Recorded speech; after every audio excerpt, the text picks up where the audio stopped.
दिवसांपासून पडत असलेल्या मुसळधार पावसामुळे कल्याण पश्चिमेच्या सिंडिकेट परिसरात घरावर भले मोठे झाड कोसळल्याची घटना घडली आहे। यामध्ये 3 घरांचे नुकसान झाले असून सुदैवाने कोणालाही दुखापत झाली नाही। रेल्वेने घातलेल्या लोखंडी कंपाऊंडमुळे हे झाड संपूर्णपणे उन्मळून पडले नाही, अन्यथा मोठी दुर्घटना घडली असती। तर पडझड झालेल्या घरांची संपूर्णपणे दुरुस्ती करून देण्याची ग्वाही कल्याण पश्चिमेचे आमदार विश्वनाथ भोईर यांनी दिल्याने या कुटुंबियांना मोठा दिलासा मिळाला आहे। कल्याण पश्चिमेच्या सिंडिकेट येथील नेहरूनगर आतिश खान कंपाऊंड परिसरात आज सकाळी 6:30 वाजण्याच्या सुमारास ही घटना घडली। हा प्रकार घडला त्यावेळी घरामध्ये 3 व्यक्ती उपस्थित होत्या। सकाळी साखर झोपेत असताना झाड पडल्याचा अचानक मोठा आवाज झाला।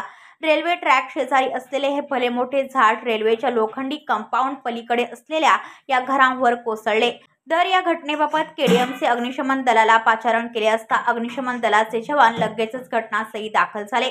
अग्निशमन दलाचे जवान आणि स्थानिक नागरिकांच्या मदतीने या 3 घरांमध्ये अडकून पडलेल्या 3 नागरिकांना बाहेर काढण्यात आले। या घटनेमध्ये 3 घरांचे मोठे नुकसान झाले असून रेल्वेच्या लोखंडी कंपाऊंडमुळे हे झाड पूर्णपणे पडण्यापासून रोखले गेले, अन्यथा या ठिकाणी मोठी दुर्घटना झाली असती, अशी माहिती प्रत्यक्षदर्शींनी दिली। हे झाड इतके मोठे होते की अग्निशमन दलाचे कर्मचारी सकाळी 7 वाजल्यापासून दुपारी 4 वाजेपर्यंत त्याला कापून बाजूला करण्याचा प्रयत्न करत होते। पडझड झालेल्या घरांची तातडीने दुरुस्ती केली जाणार, आमदार विश्वनाथ भोईर।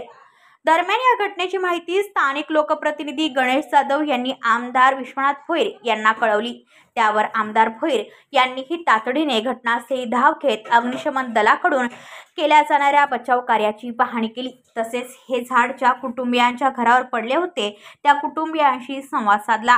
हे झाड बाजूला करण्याचे अग्निशमन दलाचे काम जसे संपेल तसे लगेचच पडझड झालेल्या या घरांच्या संपूर्ण दुरुस्तीचे काम सुरू केले जाईल, अशी ग्वाही आमदार विश्वनाथ भोईर यांनी यावेळी दिली।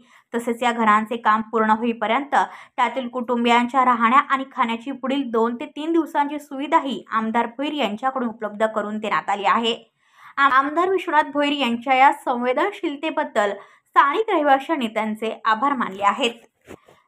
आज आपण इथे बघत आहोत नेहरूनगर आतिश खान परिसर आहे आणि रेल्वेच्या बाजूचं जे जुनं झाड होतं ते ह्या घरांवरती कोसळलेलं आहे आणि आता ही गरीब लोक आहेत, त्यांच्याकडे ते घरबीर बांधण्याचं काय विषय नाही, पण आपण आपल्या खर्चाने त्यांना ते जेवढं नुकसान झालेलं आहे ती घरं पूर्णपणे व्यवस्थित करून देतो आहे आणि 2-3 दिवस लागतील त्या गोष्टीसाठी। तोपर्यंत ह्या लोकांचं राहण्याचं जेवणाचं सर्व जबाबदारी आपले नगरसेवक गणेश जाधव आहेत, इथले कार्यकर्ते त्यांनी घेतलेले आणि फायर ब्रिगेडचं काम चालू आहे। ते आटोपल्या घरांच्या कामाला सुरुवात केली जाईल आणि त्यांना आपण नवीन चांगली घरं बनवून देऊ आपण। ब्युरो रिपोर्ट कल्याण, एबीपी न्यूज। तुमच्या आजूबाजूला घडणाऱ्या घटना पाहण्यासाठी आपल्या वृत्तप्रहार वाहिनीच्या YouTube चॅनलला सबस्क्राईब करा। तसेच नव्या व्हिडिओची नोटिफिकेशन मिळवण्यासाठी बाजूला असलेल्या बेल आयकॉनवरती क्लिक करा। प्रत्येक बातमीला लाईक करा आणि शेअर करा।